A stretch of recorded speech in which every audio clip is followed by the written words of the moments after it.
Hello friends, welcome to this video. कई बार cue card का आंसर हमारे पास नहीं होता है। आइल स्पीकिंग में बहुत से ऐसे क्वेश्चंस आते हैं जिनको हम जेन्युइनली आंसर नहीं कर पाते। Still we have to answer. हम ये बात कह के काम नहीं चला सकते आई डोंट नो, मुझे पता नहीं है, I don't have any idea. ये कह के हम काम नहीं चला सकते। You have to answer, right. मान लीजिए एक एग्जाम्पल देता हूँ। आपसे पूछ लिया जाए talk about a celebrity you met recently.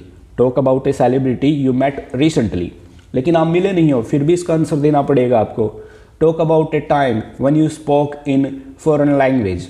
ऐसा कोई टाइम बताइए जब आपने विदेशी भाषा में बात की हो। बहुत से स्टूडेंट्स के साथ ऐसा नहीं होता। Talk about a time when you met a writer. आप किसी राइटर से मिले हो, ये बताइए। तो इस तरीके के कुछ क्वेश्चंस होते हैं जिनका हमें आंसर करना होता है। अगर आप आई डोंट नो और I never met any celebrity और आगे एक्सप्लेन नहीं करते हो, then your band score will be down. लेकिन दोस्तों, आप इन सभी का आंसर कर सकते हो, whether you know the answer, whether you don't know the answer, right, still you can perform there. How? सबसे पहले कुछ चीज़ें दोस्तों मैं आपके साथ क्लियर करना चाहूँगा। पहली बात ये है, आइल स्पीकिंग आपकी फ्लुएंसी का, ग्रामर का, कोहिजन, कोहिरेंस और आपकी इंग्लिश का टेस्ट है, right. This is not the test of your general knowledge. Okay, ये आपकी जनरल नॉलेज का टेस्ट नहीं है। तो यहाँ पे आपको इंग्लिश बोल के दिखानी है। उस इंग्लिश में फ्लो होना चाहिए। आपने अच्छे ग्रामेटिकल स्ट्रक्चर वहाँ पे यूज़ किए हों, कोहिजन हो, कोहिरेंस हो, आप टॉपिक से भटके नहीं हो, आपने सेंटेंसेस को, एक ही तरीके के सेंटेंस स्ट्रक्चर को रिपीट ना किया हो। Examiner has this concern only. Examiner को सिर्फ इस बात से मतलब है कि आप सेलिब्रिटी से मिले हो या ना मिले हो। वो आपसे नाम नहीं पूछने वाला, उसका फ़ोन नंबर नहीं पूछने वाला, ना ही आपसे ये कहेगा शो मी द प्रूफ। ऐसा कुछ नहीं है। So what you have to do, यहाँ पे आप एक इमेजिनरी स्टोरी क्रिएट कर सकते हो। Yes, you can cook up a story and this story will help you complete your answer. लेकिन इसके लिए दोस्तों आपको थोड़ा इंग्लिश पे कॉन्सेंट्रेट जरूर करना होगा। हमने पिछली वीडियोज़ में बताया है कि अगर आप आइल्स स्पीकिंग में कंफर्टेबल होना चाहते हैं तो you have to learn some grammatical structures and improve your vocabulary. If you improve your vocabulary and learn grammatical structures, so theoretically you will be able to deliver anything easily. Okay, and apart from this you have to get the ideas. For ideas, study as more as possible. अगर आइल्स की बात करें, आइल्स speaking में education से, society से, social media, your favourite colour, movie, sports, ऐसे topics आते हैं। कुल मिला के 10 टॉपिक्स हैं। अगर उन 10 टॉपिक्स को आप प्रिपेयर कर लो तो आपको हर किसी टॉपिक का आइडिया ऑटोमेटिकली हो जाएगा।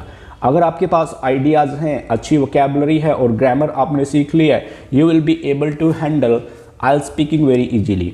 अब बात करते हैं, talk about a time when you met a writer. Okay, इसके बारे में बताइए। नहीं मिले तो सिंपली आप क्या होगे, frankly speaking sir, I have never met any writer in my lifetime because I do not read books out of my subjects. It doesn't, because I don't have time even. Okay, इस तरीके से आपने शुरुआत की। But here I would like to talk about a time when I met with my friend and he was talking about a writer who he met recently, जिसके साथ वो अभी मिला था। Actually he is taking up a course how to write a book and he has enrolled himself in online course and where he spends time with good writers and they are helping him to improve. He was talking about Chetan Bhagat. Chetan Bhagat is a very famous writer in our country. He is a novelist and he has written many novels so far. And my friend wants to write a novel, so he often goes online.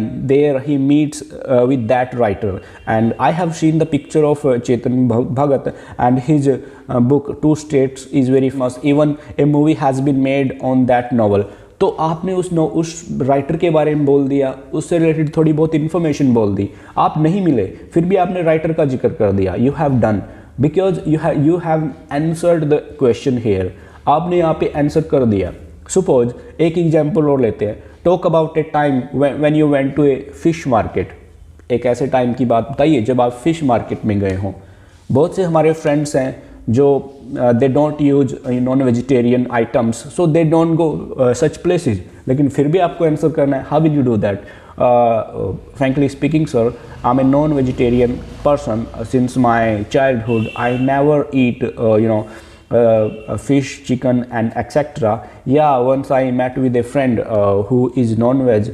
He invited me to celebrate with him at his house, and there were many other persons as well.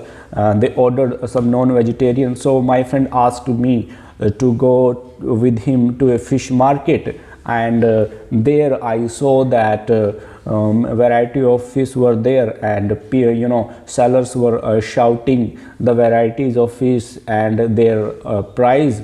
I did not enjoy there because I was unable to control the smell of fish. It was first time I had such smell and I was feeling very awkward there. तो इस तरीके की चीज़ें आप वहाँ पे mix कर सकते हो. ओके, आप नहीं गए, थोड़ी सी इमेजिनरी स्टोरी क्रिएट की और आप अपने आंसर के करीब चले गए. Right. So what you have to learn? You have to learn to cook up a story. Cook up का मतलब होता है मन गढ़ंत स्टोरी बनाने ला, या फिर make up a story. You have to make up a story. So in your cue card you have to add a story, या कोई भी आइल्स का क्वेश्चन हो, just add a story over there. I guarantee you will feel very comfortable. Try this idea and I guarantee you will be able to score high, right? And one thing, I just concentrate on one thing and I ask you to concentrate on that thing, brothers.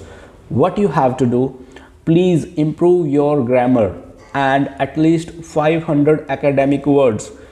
English की grammar को improve कीजिए और 500 academics words सीखिए, तो देखना आपकी speaking बहुत आराम की हो जाएगी. और आइडियाज़ के लिए 10 टॉपिक्स हैं, इन 10 टॉपिक्स को प्रिपेयर कीजिए, आपकी स्पीकिंग कमाल की होगी और किसी भी टॉपिक पे आप बड़े आराम से बोल पाओगे. इसके लिए डेडिकेशन चाहिए, so you have to do that, right.